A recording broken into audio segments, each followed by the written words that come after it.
Hey there, my name is Alvin, with the other Alvin, aka Didi. I'm a project manager here at Relab, and today I'm going to be answering a couple of questions in regards to finding your potential in your career. All right, first question, how did you land your current role?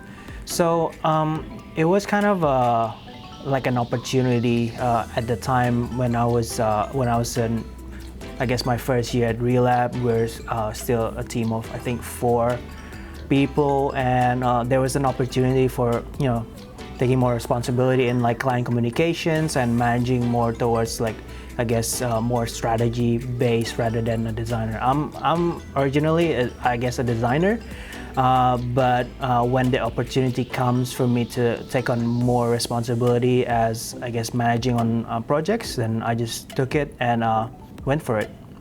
All right, next question. Did you envision this is where you would be when you first started? Maybe, I'm not sure, to be honest, because you gotta go up in your career, right? At one point, I guess the path next to a designer, you have like lead designer, and then you have like, I guess, eventually management. But maybe I wasn't really expecting it to be like a project manager from the get-go, but I guess it comes naturally as I progress. Yeah, I guess no. The answer is no, but I'm enjoying it, so I'm not complaining. Next question. What was the one biggest mistake have you made at work? Whoa, remembering this gave me nightmares actually. One of my biggest mistakes, there's this one project that is quite finicky.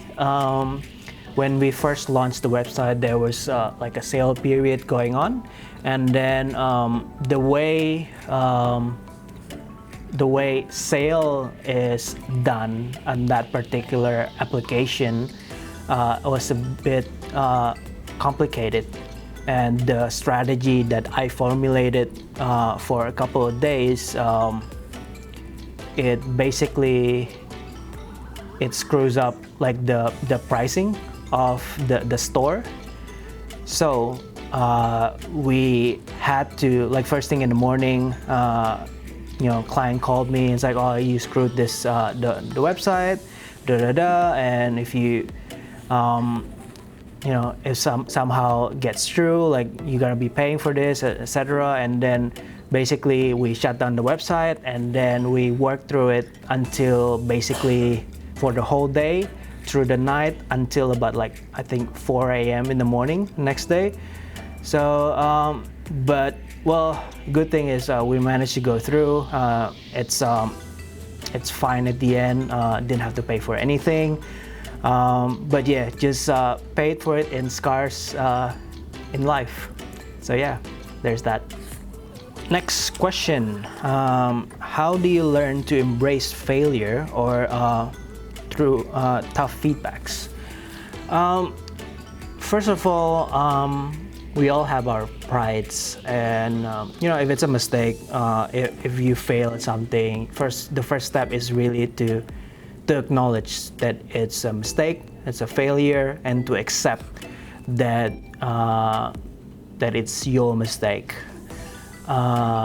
When you took that first step, when you actually acknowledge that it's a mistake and it's something that you need to work on, next steps becomes easier. So the next steps, obviously, like for me at least, is to know how it went wrong. Analyze, play it back again in my memory, and ask colleagues what happened exactly. Is it exactly as I remembered?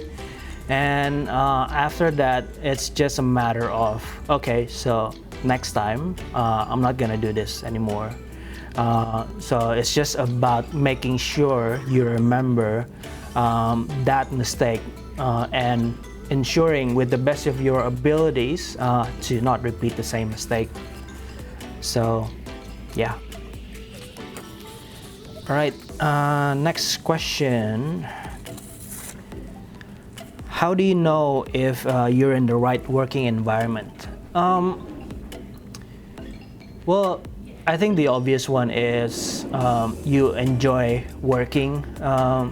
You enjoy interacting with the people in the office, and then you don't dread yourself to work. Like waking up in the morning.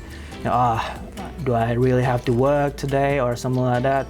It's always about when you come in, you're excited. Well, you're not always excited, but it's you have the right people that I guess surrounds you. So to me, it doesn't matter. Well, I guess it matters to some extent. Like how much like you're getting compensated for your work, or something that is monetarily valued. But if you don't, I guess, if you're not in the right working environment and you don't enjoy the work, it's probably not worth it. Unless you're I don't know, paid in billions of dollars, I guess. All right, next question. What helped you understood what you're good at? I guess by practice, by doing what you do when on your daily activities at work, or when you're reflecting back in your yearly reflex, or daily, weeklies, whatever it is. You sort of begin to understand your strengths and your weaknesses. Your strengths, obviously, you just need to continue to develop them, and then but the weaknesses is you just need to work on it. But yeah, time, I guess, helps me understand what I'm good at, and I guess being understanding as well if I'm not good at certain things. So I'm only focusing on things that I have potentials on, at least that I think I can grow on. Last question. What do you still find yourself struggling with today?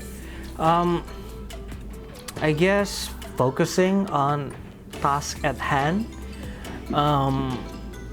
I'm very I like to tinker with stuff. Like I'm that sort of person. When I find things that are interesting, I would easily go down the rabbit hole to basically research for it.